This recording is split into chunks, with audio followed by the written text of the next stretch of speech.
कृष्णा जी काशीनाथ जोशी यानी कि कुशाभाऊ बाबा के एक ऐसे भक्त थे जिन्होंने अपने जीवन के स्टार्टिंग में काला जादू, वशीकरण, जादू से पेड़े प्रकट करने जैसी क्रियाएं की थी।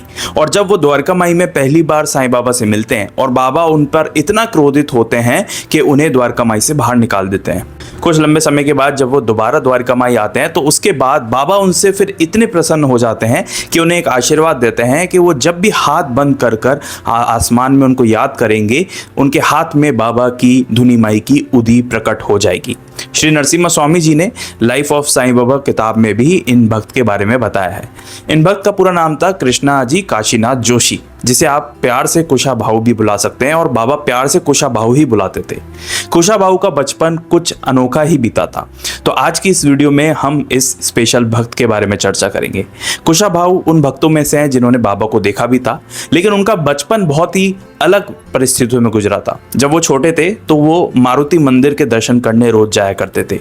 मारुति मंदिर के दर्शन करने के बाद ही वो स्कूल जाया करते थे।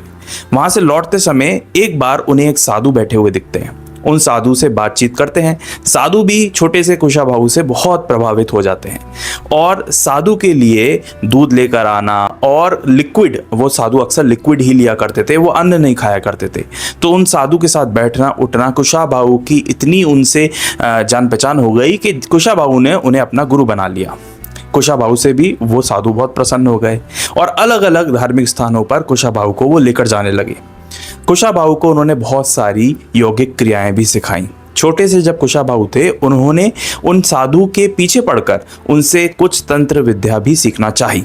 पहले तो उन साधु ने मना किया, लेकिन उसके बाद कुछ मंत्र उपासना भी कुशाभाऊ को सिखाई, जिसके बाद उन्होंने कुशाभाऊ को एक कड़ा दिया जो कि ऐसा बताया जा रहा है कि उनके वशीकरण या फिर मंत्रों में काम आएगा। कुशाभाऊ ने वो कड़ा एक्सेप्ट किया और उसके बाद वो ऐसी ऐसी क्रियाएं करने लगे जिसमें अगर आप आम व्यक्ति इस बारे में सुनेगा तो वो शायद इस बात पर यकीन ना करे। वशीकरण हो गया, ब्लैक मैजिक हो गया, तमाम जो ऐसे रास्ते होते हैं उन सब को वो पूरी तरीके से वो सीख चुके थे। वो साधु कुशाभाऊ को सिखाना नहीं चाहते थे, लेकिन कुशाभाऊ ने पीछे पड़कर वो चीजें सीख ली। कुशाभाऊ के जो गुरु बन चुके थे वो हिमालय जाने वाले थे। उन्होंने कुशाभाऊ से कहा कि मैं हिमालय जा रहा हूं और तुम शिरडी जाओ, वहां पर साईं बाबा नाम के एक महान संत हैं, जहां पर जाने के बाद आगे का मार्गदर्शन वो करेंगे। क्योंकि उनके जो गुरुदेव थे वो उनको वहां पर छोड़ के हिमालय चले गए। उसके बाद जो शक्तियां या मैं कहूँ जो काला जादू कुशाभाऊ किया करते थे वो सबको लेकर लोग जो है वो बहुत इंप्रेस हो जाया करते थे। कुशाभाऊ अपना हाथ बंद करते और मंत्र पढ़ने के बाद उसमें पेड़ा प्रकट कर लिया करते थे। यही नहीं, उनके पास जो कड़ा था जिससे ऐसा बताया जा रहा है वशीकरण और कई सारा काला जादू उनको आता था। क्योंकि उनके गुरु का आदेश था तो पहली बार कृष्णा जी काशीनाथ जोशी कुशाभाऊ शिरडी जाते हैं। द्वारका माई में जब वो पहला कदम रखते हैं बाबा उनके तरफ देखते हैं और बाबा खड़े होकर उनसे बहुत बुरा भला कहने लगते हैं, उनको डांटने लगते हैं और उनको कहने लगते हैं कि तुम ऐसी चीज़ें करते हो जिसका उपयोग तुम्हें नहीं करना चाहिए, तुम यहाँ से बाहर निकल जाओ।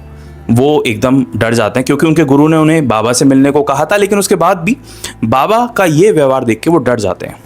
और बाबा फिर कहते हैं कि तुम्हारे हाथ में जो कड़ा है इसको उतार कर गोदावरी नदी में फेंक दो और जब वहां फेंक दो और वहां से पवित्र हो जाओ, उसी के बाद इस द्वारका माई में कदम रखना। ऐसा कह के बाबा उन्हें डांट देते हैं। कुछ समय वो शिरडी के आसपास ही गुजारते हैं जिसमें बाबा उन्हें द्वारका माई में घुसने नहीं देते। बाबा उनसे बहुत क्रोधित होते हैं और बाबा उनसे कहते हैं कि ये जो भी तुम वशीकरण वगैरह करते हो इसको करना अभी छोड़ दो, ये तुम्हारे लिए हानिकारक हो सकता है।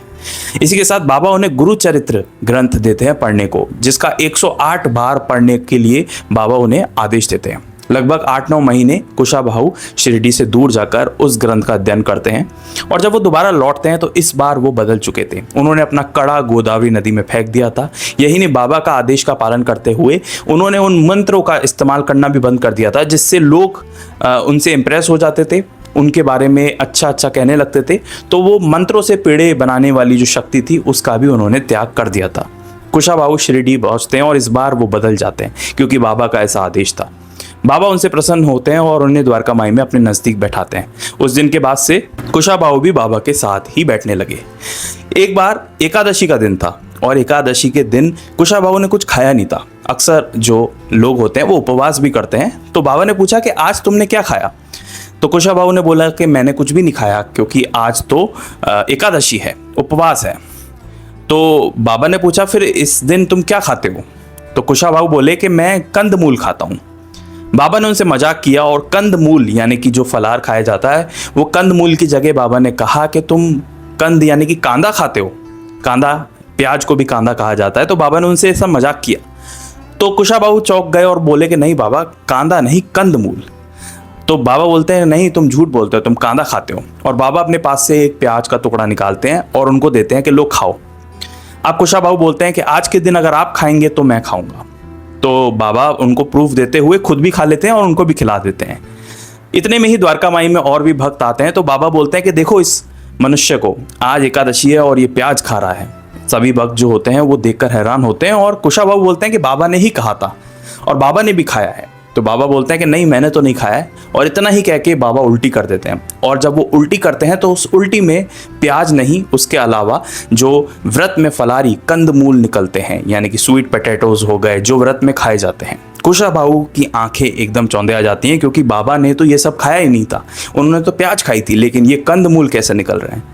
लेकिन उसी के बाद उस जो उल्टी की थी बाबा को, उसको वो ग्रहण कर लेते हैं कुशाभाऊ। ये एक गुरु और भक्त की एक परंपरा रही है। अगर आप श्री रामकृष्ण परमहंस के बारे में जानते होंगे तो उनने और स्वामी विवेकानंद ने भी कुछ ऐसा ही मंजर, आपस में एक ऐसी ही कहानी हुई थी उनके बीच में भी, ठीक जो यहाँ पर हो रही है। बाबा उन्हें खूब डांटते हैं कुशाभाऊ को कि तुम ये उल्टी का क्या कर रहे हो, लेकिन उसको ग्रहण करने के बाद वो इसमें अपना सौभाग्य समझते हैं। और कुशाभाऊ से बाबा इतने प्रसन्न हो जाते हैं कि बाबा के साथ उठना बैठना तो सही, लेकिन बाबा ने उन्हें एक आशीर्वाद भी दिया था। और श्री नरसिम्हा स्वामी जी भी अपने किताब में इसका जिक्र करते हैं, जिसमें वो लिखते हैं कि कुशाभाऊ के पास ऐसी शक्तियां बाबा ने प्रदान की थी कि जब भी कुशाभाऊ अपना हाथ ऊपर करेंगे और ध्यान करेंगे बाबा का, तो बाबा की धुनी में से जो गरम गरम जो बाबा की उदी है वो उनके हाथ में प्रकट हो जाएगी। और बाबा ने ये भी कहा था कि इसका उपयोग सही काम के लिए करना, जिनको ज़रूरत हो उनको उदी देना। तो बाबा ने उनका काला जादू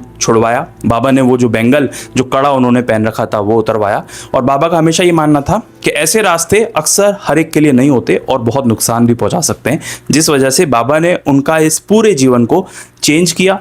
ना सिर्फ चेंज किया, उन्हें सही रास्ते पे लेकर आए और उनको ऐसा आशीर्वाद दिया कि जब चाहे वो बाबा की उदी प्रकट कर सकते हैं। कृष्णा जी काशीनाथ जोशी, कुशाभाऊ की ये कहानी थी और ये उन सौभाग्यशाली भक्तों में से हैं जिन्होंने बाबा से काफ़ी सारी चीज़ें सीखी हैं। ना सिर्फ सीखी हैं, अपने लाइफ में अप्लाई भी की हैं। उन लाइफ में उनको परिवर्तन महसूस हुआ है और बाबा ने उनकी स्पिरिचुअल जर्नी को बहुत आगे तक पहुंचाया है। नरसिम्हा स्वामी जी महाराज ने भी इनके बारे में लिखा है। और अगर आप इसी तरह बाबा से जुड़े हुए या बाबा के भक्तों से जुड़ी हुई कहानियां जानना चाहते हैं, ऐसी अनोखी हिस्ट्री जानना चाहते हैं, तो आप इस चैनल को भी सब्सक्राइब कर सकते हैं। मिलेंगे एक नेक्स्ट वीडियो में एक रियल हिस्ट्री, एक नई कहानी के साथ। तब तक के लिए ओम साई राम।